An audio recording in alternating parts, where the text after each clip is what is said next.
L'ulcère gastro-duodénal est l'apparition cyclique d'ulcères dans l'estomac ou le duodénum.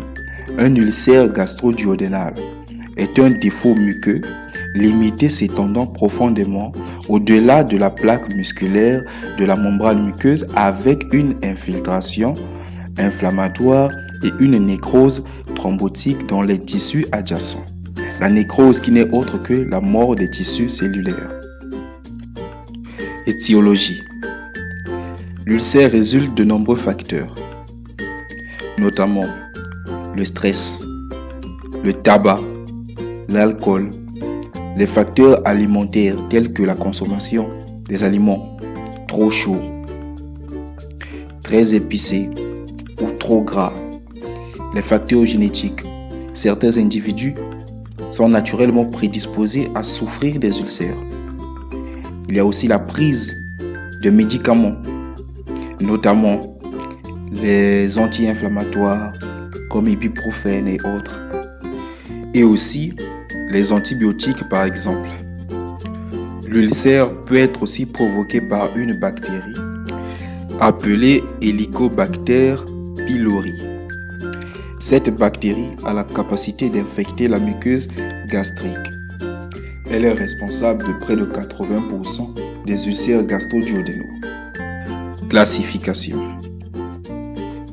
Par la présence d'une infection à Helicobacter pylori, nous avons des ulcères à Helicobacter pylori associés et non associés.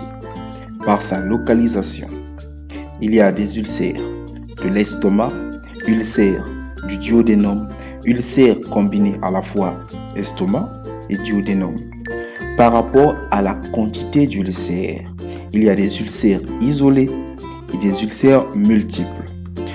Par rapport à la taille, il y a des petits jusqu'à 5 mm, moyens de 6 à 19 mm. Il y a des gros ulcères de 20 à 30 mm et des ulcères gigantesques, plus de 30 mm. L'ulcère présente les symptômes suivants.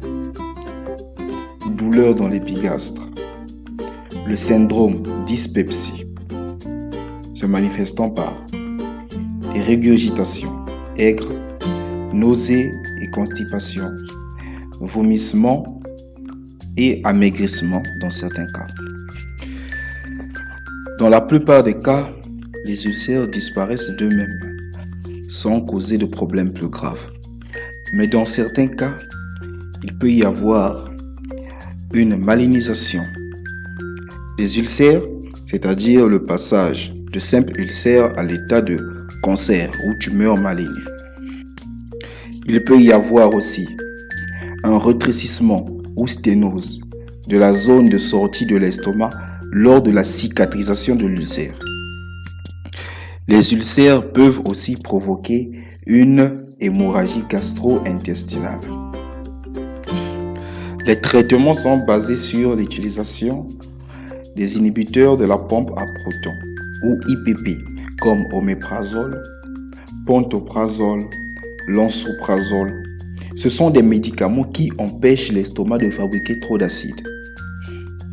L'utilisation des antiacides comme Almalgel, Fosfalogel et Malox pour réduire l'acidité de l'estomac. Et enfin, l'utilisation des antibiotiques en cas d'infection à Helicobacter pylori confirmée. Merci pour votre attention. Ciao, ciao.